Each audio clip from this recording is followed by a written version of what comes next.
Olá a todos e a todas, aqui é o professor Fabrício e vamos dar início à nossa videoaula. Bom, preparação física para os atletas de luta. Lógico que ao longo desse tempo todo nós já conversamos inúmeras vezes sobre estratégias e o quanto da importância da preparação física do atleta de luta. Eis, na verdade, a importância da disciplina, não é? Porque não é só conhecer a modalidade, como são os golpes do judô, como são os golpes do taekwondo, não. É conhecer essas modalidades nos seus aspectos mais científicos, mais detalhados de como um golpe é realizado, qual é a demanda metabólica, qual a via metabólica, enfim, como a fisiologia atua, qual é a biomecânica adequada para aquele golpe, para a economia de energia, ou seja, essa condição biomecânica aliada à fisiologia. E, e aí como aprimorar as valências físicas e fisiológicas do atleta para que ele possa alcançar o melhor da sua performance.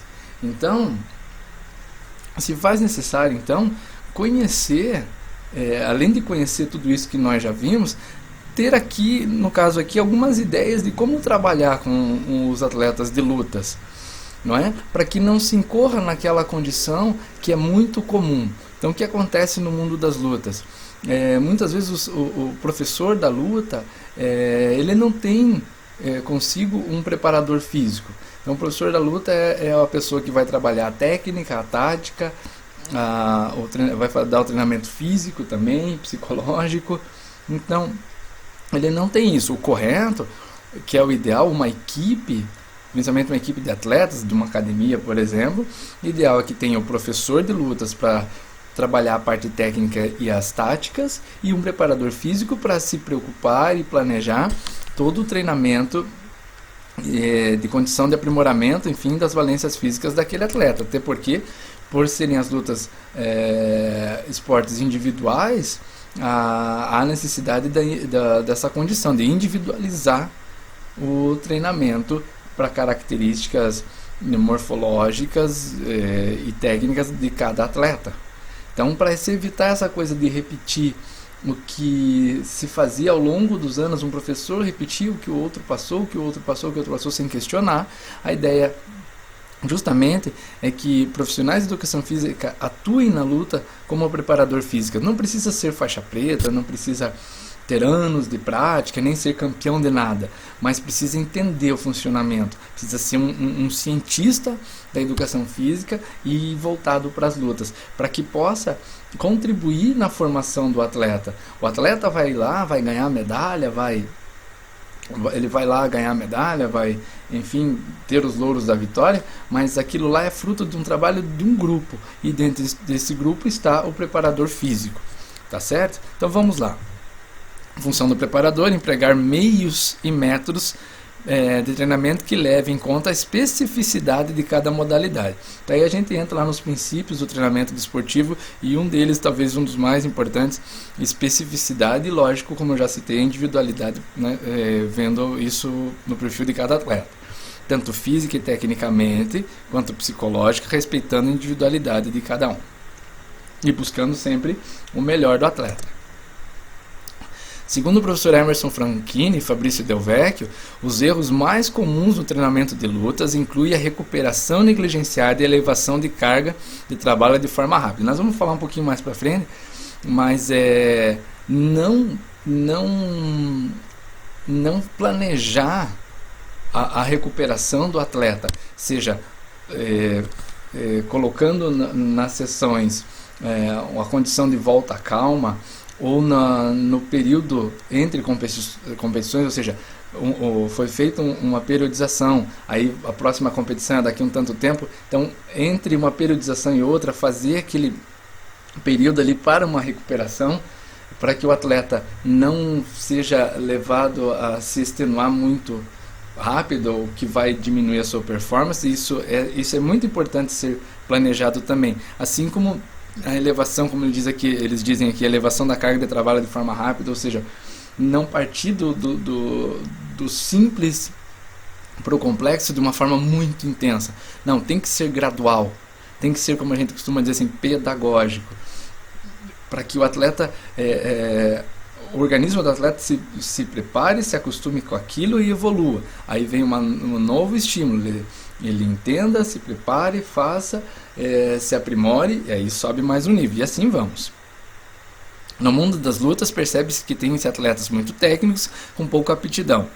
Não é? Ou seja, o rendimento do combate é diminuído. O treinamento dos lutadores portanto, de grande relevância, devendo ser específico. Então, isso aqui é uma das situações assim, muito interessantes nas lutas, porque principalmente quem é atleta, a gente percebe muito assim, o atleta tem um arsenal, a gente diz um cabedal técnico enorme, ele tem movimentações fantásticas, ele tem golpes para todas as situações, isso independente de modalidade de luta. Porém, sabe, como a gente diz, ele tem 1000 golpes, mas ele não aguenta lutar 1 minuto. Ele é altamente técnico, mas em compensação ele tem uma baixa preparação física, não é? Uma baixa aptidão física para aquela situação. E não pode, tem que ser aliado. Mais para frente a gente vai ver, mas teve uma época, principalmente nos anos 80, em que se dava muita ênfase à musculação, principalmente os atletas de judô passaram a fazer muita musculação e eles começaram a acreditar que a força de um golpe estava nos braços, por exemplo. Então fazia-se musculação para ficar com os braços fortes, tronco forte, e você acabava não tendo uma luta de judô propriamente, você tinha uma disputa de força entre os atletas, e isso independente da categoria. Ainda bem que os cientistas da educação física, os profissionais de educação física que se especializam em estudar o funcionamento das modalidades, passaram a ver isso e a perceber isso e a dizer, opa, não é por esse caminho que os atletas devem seguir. Isso não, primeiro, descaracterizava o judô, segundo, não se suportava, isso não ia levar muito tempo. Até que chegou o ponto, aproveitando, que algumas regras foram até mesmo mudadas por condições disso. Então hoje nós vimos, por exemplo, no judô que você tem 5 segundos para fazer a pegada. E você faz a pegada, ou segura no kimono do adversário e se movimenta. Você tem mais uns 5 segundos depois de fazer a pegada para tentar um golpe. 5, 10 segundos é aquela média de 15 segundos que nós já estudamos. Então antes não, eles faziam uma pegada e ficavam disputando força. A gente brincava assim, parecia 2 ursos brigando, né? Então até a regra precisou mudar para que se entendesse uma nova forma de fazer o exercício físico ser funcional para o judô, sem descaracterizar a modalidade e sem prejudicar o próprio atleta, que vai fazer exercícios que não necessariamente vão corresponder à categoria de peso ou às condições dele mesmo, certo? Tá. O trabalho deve considerar variação em volume, que, né, só relembrando vocês já sabem, mas o volume é a quantidade de exercício, alguns exemplos, o tempo de corrida, as séries de repetições e a intensidade, né, a qualidade do exercício, ou seja, o exercício para aprimorar, né, com uma execução, né, na verdade a execução com mais ou menos velocidade, com mais ou menos carga, enfim, a ideia é sempre essa condição de volume e intensidade, de acordo com o calendário para a prescrição. Então é muito importante, quando vocês forem ajudar na preparação de um atleta de luta, que na anamnese, para vocês conhecerem um atleta de vocês, né, que vocês tenham um questionário assim, bem detalhado, vocês possam também pedir a eles o calendário. É preciso que vocês tenham o calendário desse atleta, porque o calendário é que você vai fazer a periodização através do calendário. Porque algumas competições ele não precisa participar necessariamente. Então, se a ideia é ele participar do campeonato brasileiro, então ele não precisa necessariamente participar dos campeonatos regionais. É interessante? Pode ajudar? Pode, porque é uma forma de se testar. Porque dentro do treinamento psicológico, embora não seja a ideia, mas quanto mais o atleta esteja envolvido nas ações e emoções de uma luta, mais psicologicamente ele estará preparado. Agora, se ele só compete uma vez a cada tanto tempo, lógico que ele vai sentir toda a tensão da competição, psicologicamente falando.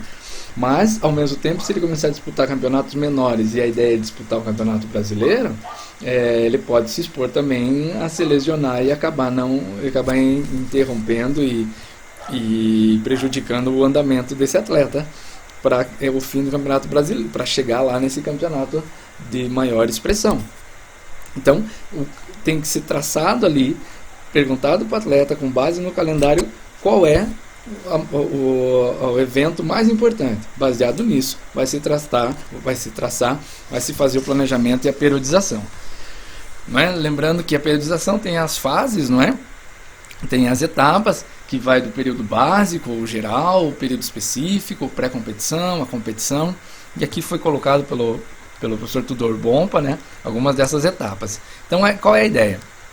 Que no período básico seja feita uma preparação geral, não é? Uma preparação geral, e isso inclui também as avaliações, os testes físicos, perceber o quanto ele está próximo ou distante do objetivo para a categoria. Às vezes está acima do peso, às vezes está até abaixo da categoria, né? Então o que vai ser preciso fazer? Então precisa fazer esse levantamento, e principalmente através dos testes, e prescrever os exercícios para se chegar a essa condição. E os exercícios vão ser, sim, de forma mais generalizada. Mas é claro, eu sempre digo que quanto mais você puder utilizar ações específicas da modalidade, mesmo para trabalhar valências físicas mais diversas, é sempre bem-vindo. Mas aqui vai ser dado propostas, lembrando, propostas e não é uma receita, de trabalho de outras formas, que não só com os movimentos específicos da modalidade. Tá certo? Nessa fase geral, então, deve-se prevalecer o alto volume com intensidade moderada, né? Então, a velocidade e a carga moderada, e aumentando progressivamente conforme a necessidade.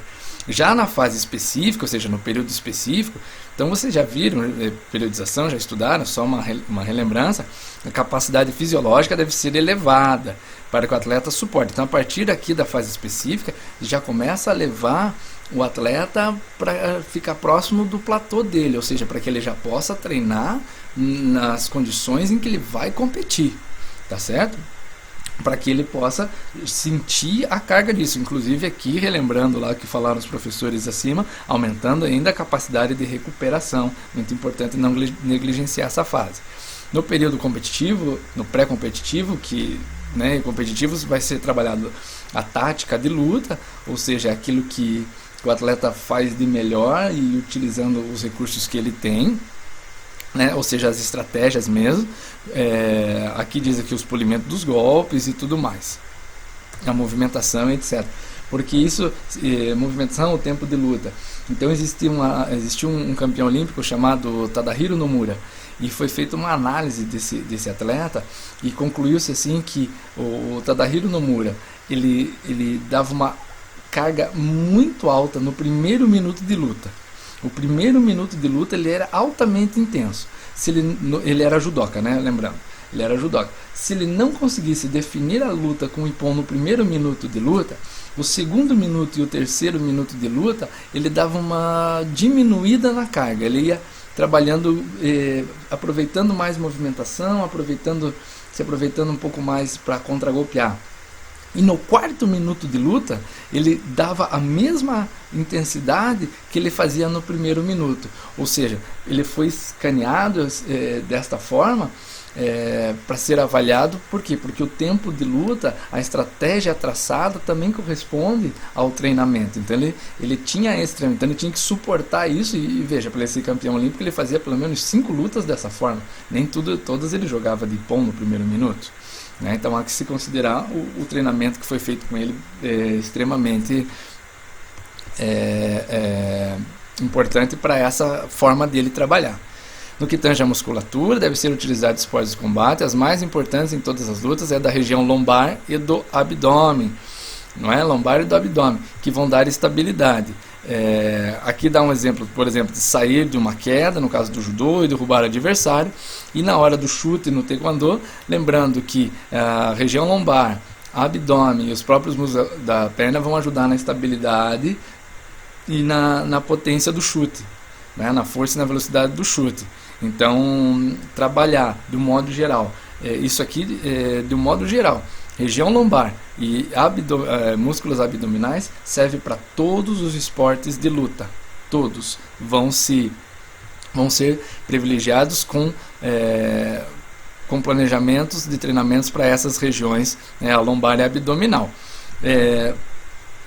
Porém, tem que sempre lembrar que cada modalidade também tem seu grupo muscular acionado com maior frequência. Então, relembrando, no judô nós temos a incidência dos grupos dos membros superiores e os grandes músculos do tronco, né, peitorais, dorsais e o próprio abdominal. Já no taekwondo, a gente tem a predominância dos membros inferiores, músculos flexores e extensores, né, dos membros inferiores, a próprio abdômen e a região lombar e os glúteos, ou seja, existem as condições específicas a serem trabalhadas. Não quer dizer que no judô eu não vou trabalhar membros inferiores, não quer dizer que no taekwondo eu não vou trabalhar membros superiores, mas eu não preciso me ater a isso, eu não vou me ater num treinamento de taekwondo nos membros superiores, sendo que a maior exigência é em membros inferiores. Então, nós temos região lombar e abdominal para todos e temos os específicos de cada modalidade. O que trabalhar? Modalidade de luta, treinamento contínuo. Então é aquele tipo de exercício em que você vai dar um estímulo, em que o atleta vai ter que, por exemplo, fazer entrada de golpes, inúmeras entradas de golpes. Então você vai dar um tempo mais longo, inúmeras entradas de golpes. Aí o intervalado não, aí você vai determinar. Por exemplo, a gente lembra que no judô existe um momento de ação de 30 segundos e um momento de pausa de 10 a 15 segundos. Então, o estímulo intervalado vai ser assim. Então, ele vai durante 5 minutos. Então, no treinamento contínuo, ele vai fazer 5 minutos, 4, né? A regra agora atual. 4 minutos de entrada de golpe, seja no judô, no taekwondo, por exemplo, ele vai dar 4 minutos de entrada de golpe sem parar. Sem parar. Treinamento contínuo. Se fosse o taekwondo, ele faria, por exemplo, 6 minutos direto, que o tempo de luta de taekwondo são 3 rounds de 2 minutos. Então ele faria 6 minutos direto golpeando. No trabalho intervalado, no caso do judô, ele ia pegar esses 4 minutos, o preparador físico vai pegar esses 4 minutos e vai subdividir. Então, o atleta faz 30 segundos de entrada, o máximo da velocidade e força que ele puder realizar no golpe, e vai descansar entre 10 e 15 segundos. No taekwondo, ele vai tentar atacar o máximo que ele puder, ali dentro mais ou menos dessa ideia de 15, 30 segundos de ataque, porque no taekwondo as ações são um pouco mais rápidas que no judô, e vai também ter esse intervalinho de 10, 15 segundos. E assim se divide. Eu acho muito interessante trabalhar com o tempo de luta. Então você trabalhar, principalmente no início, trabalhar com o tempo regulamentar de luta e depois acrescentar o tempo, um possível tempo de prorrogação. Isso ajuda muito. E só um parênteses bem interessante, hoje em dia está muito na moda me fugiu, o personal fight, né? O crossfight, enfim, as denominações são enormes. Qual a ideia? Usar exercícios de preparação física para atletas de luta como ginástica para pessoas comuns, né, para pessoas que não são atletas de luta. E uma das lógicas desse método ginástico é justamente trabalhar o tempo de luta. Então, os acionamentos musculares e fisiológicos do atleta de luta dentro do tempo da luta. Né? Então, isso tem trazido benefícios muito bons para pessoas que não são atletas de luta, mas para alcançar os seus objetivos redução de massa gorda, a melhora da aptidão física, a melhora da qualidade, da saúde física, enfim. Tá? Voltando, né? É o trabalho de velocidade, né? Então, o trabalho de velocidade e força, que a gente vai chamar de potência, como a própria física nos traz, ou seja, os golpes têm que ser, eles precisam ser fortes e velozes, né? E lógico, precisos para alcançar o objetivo. E há um trabalho de potência anaeróbia, porque vimos que tanto o taekwondo quanto o judô basicamente a luta toda é anaeróbio lático, e o taekwondo vai ter o seu momento de ser anaeróbio lático também. Então, o metabolismo aeróbio, né, o trabalho com metabolismo aeróbio, através das movimentações. Então, o judô tem os deslocamentos já segurando no adversário, o taekwondo tem principalmente o trabalho com step, ou seja, ficar saltitando o tempo todo ali. Nós temos os deslocamentos, né, aí encontram-se as esquivas, por exemplo, e esforço ao final do combate. É muito comum, como eu citei o exemplo do Tadahiro Nomura, do atleta de judô do Japão, campeão olímpico, mundial, e é muito comum que os atletas, nos minutos finais de luta, eles acabem querendo dar mais de si, ou seja, é aquela tentativa de superação, e isso precisa ser trabalhado para que ele possa suportar essa carga. Né, o trabalho lático, no caso do judô, as disputas de pegadas, no caso do taekwondo, as tentativas de golpes sucessivos e os bloqueios.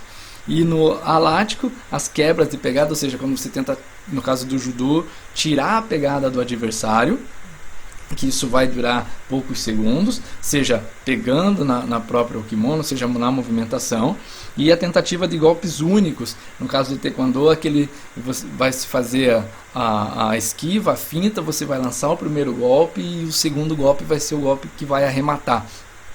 Então o primeiro golpe não é necessariamente nem para atingir o alvo, é só para desviar a atenção. E o outro golpe vai ser único, geralmente na região da cabeça, para tentar fazer com que isso vai durar em média ali 15 segundos, ou seja, vai ser anaeróbio alático, ok? Potência anaeróbia pode ser aprimorada. Treinamentos intervalados de alta intensidade, treinamento de potência muscular e treinamento de força muscular. Basicamente se encaixam no tudo que a gente tem visto até o momento, não é?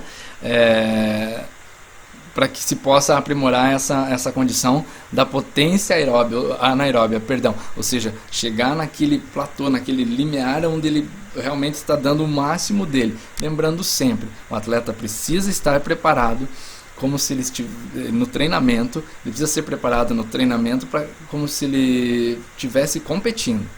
Então, já lá no período específico, principalmente da periodização, ele precisa ser elevado a essa condição mais extrema. Por que a potência e a capacidade são relevantes?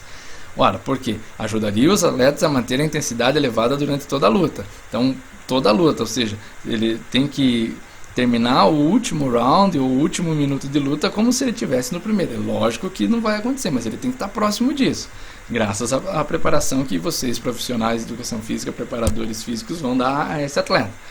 Contribuir para que eles retardem o aparecimento da concentração dos metabólicos associado à fadiga, no caso o ácido lático, né? Então o oxigênio vai atuar nessa condição e ajudar na recuperação entre os combates. Lembrando que às vezes o atleta, conforme o evento, ele vai ter um tempo de recuperação 10, 15 minutos, ali 30, então dependendo do esforço que houve na luta anterior, talvez teoricamente ele precisaria de muito mais tempo para se recuperar, e que não é o caso, mas ele já tem que fazer uma outra luta em alta intensidade daqui a 15, 20 minutos. Quais são os principais exercícios para a preparação física? Para facilitar, listou-se sem ordem sucessiva de importância. Tá? Alguns dos principais exercícios não específicos para lutadores. Então, como eu disse, a ideia agora, o que vai entrar aqui são exercícios que vão contribuir para a melhora das valências físicas dos atletas de luta, mas que eles não são exercícios que utilizam movimentações ou gestos técnicos próprios da luta. Na sua maioria aqui vocês vão perceber, são exercícios com sobrecarga, mas que a ideia é reproduzir, como diz aqui, uma situação em que aquela musculatura, aquele grupo muscular fosse exigido durante a luta. Bom, vamos lá. O supino. Tá? O supino nas suas mais diversas formas. O supino, vamos chamar o supino normal, supino inclinado, declinado, aí podendo ser também os crucifixo, não é? O voador também, aí depende muito do como o atleta vai se adaptar também a esse tipo de exercício. Como que o supino pode ajudar? Olha só, no judô, no jiu-jitsu, como existem as situações de empurrar e puxar, se faz muito importante, porque essa musculatura de membros superiores e tronco vai ser altamente exigida.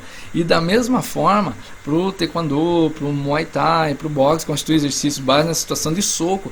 Então você veja, a movimentação do supino é também a movimentação do soco.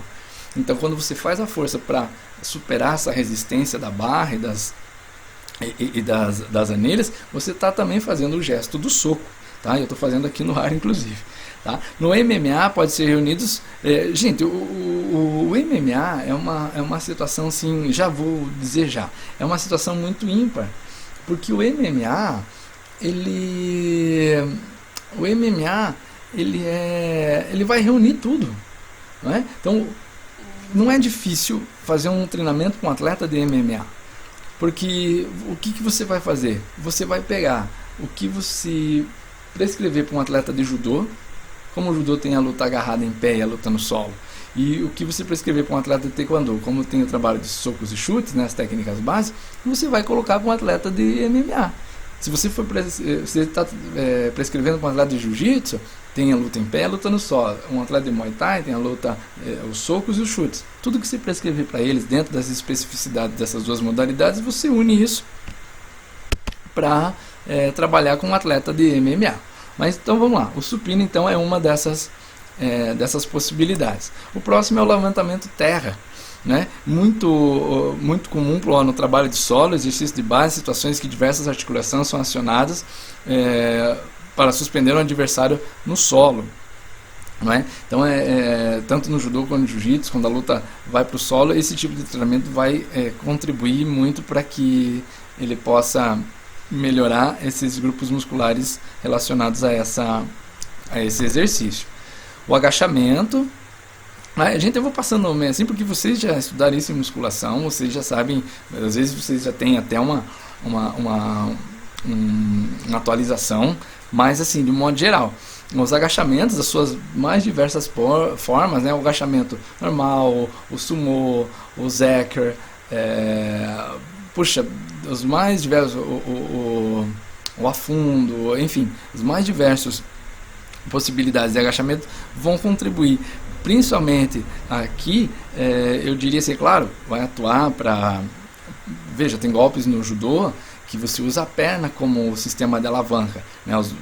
As rasteiras, por exemplo, então você precisa que os membros inferiores estejam trabalhando. Mas se lembrar do taekwondo, onde os músculos flexores e extensores dos joelhos vão atuar, e assim como os músculos do glúteo e lombares vão atuar para uma melhor performance do chute, então o agachamento é com certeza para taekwondo, karatê, muay thai, um dos exercícios mais importantes.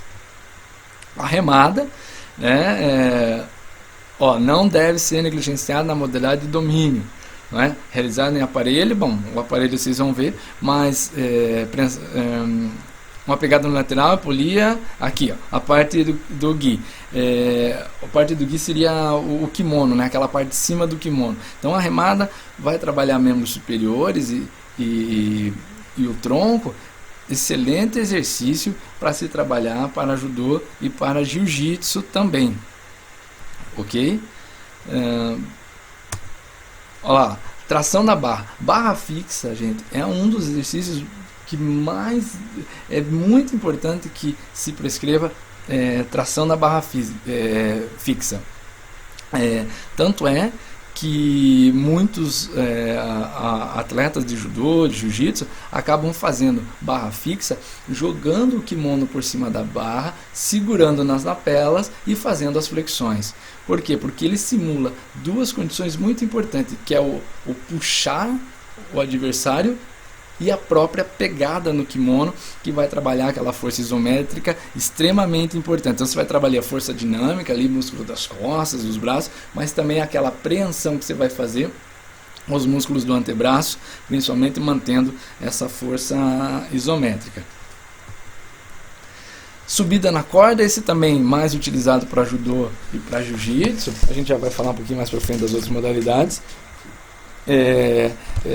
Hoje em dia o trabalho com corda é bastante solicitado, assim como o trabalho com elástico, né? O taekwondo faz muito trabalho com elástico, ou seja, você amarra o elástico numa barra e vai chutando com esse elástico Alguém pode perguntar, trabalho com chutes com caneleira. Não recomendo.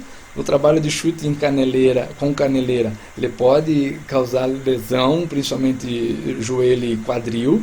A ideia da caneleira é que o chute seja feito só naquela fase inicial, onde você levanta o joelho para chutar, e não na extensão, quando você vai estender a perna para completar o movimento do chute. Não é aconselhável. Tá? Isso pode ser realmente bastante prejudicial. Ok? Mas a subida de corda é interessante para se trabalhar essa força na pegada dos atletas de judô e jiu-jitsu. Aqui a gente tem o professor Valdemar Guimarães, né, ele é bastante conhecido no meio da musculação, e ele tem um livro, que aqui está o título do livro, para quem quiser procurar: Musculação Total, Preparação Física, Utilização de Sobrecargas e Esportes de Luta, pela editora Forte, 2001. Então vamos lá, ele sugere um treinamento em circuito, que pode ser alterado conforme a necessidade, sem confundir o atleta. Ele vai dar o exemplo do circuito aqui. Esse circuito pode ser realizado com um total de 2 séries de 8 a 15 repetições. Pode-se utilizar séries de 10 a 15 repetições com carga mais baixa no primeiro período, e séries de 6 a 12 com aumento de carga de 30% para cada exercício. Então aqui ele dá a série. Então são 11 exercícios, onde a ordem você pode alterar a ordem, mas ele procura colocar que a ideia é se manter esses exercícios, porque esses exercícios compõem, como vocês viram ali acima, grupos de exercícios que não usam movimentos específicos, o gesto técnico da luta, não usa o gesto técnico da luta, mas que tem os agrupamentos musculares e as solicitações metabólicas, fisiológicas, própria daquela condição de luta, mas sem usar os gestos técnicos, mas podendo usar, então, por exemplo, sobrecargas. Então a ideia é que você pode intercalar um exercício com outro, conforme você sentir que é necessidade, mas a ideia é que seja o agachamento, lembrando que tem vários, o próprio leg press, a extensão de perna, a flexão de perna, o supino, a remada curvada, o voador, o pulley alto, a elevação lateral, rosca direta, rosca tríceps. Ou seja, se pensar aqui que ele vai estar trabalhando aquilo que se trabalha sempre quando se trabalha a musculação não visando o atleta. Vai trabalhar peito, costas, pernas, bíceps, tríceps e ombros. Ou seja, ele é completo. Claro, serve para qualquer modalidade de luta? Sim. Alguns exercícios você pode deixar mais... como ele mesmo diz ali, você aumenta as repetições de alguns exercícios conforme a modalidade. Por exemplo, o agachamento, muito importante para o taekwondo, o karatê, o muay thai. Então, aumenta aqui, não tão importante para judô quanto o jiu-jitsu. Então, agachamento, leg press, ou seja, aquilo que for de pernas, muito importante para o taekwondo, menos importante para o judô. Não é que não seja importante, é menos importante. Então, para o judô, o supino, a remada, o voador, são interessantes para o judô. Então, dá-se ênfase a isso.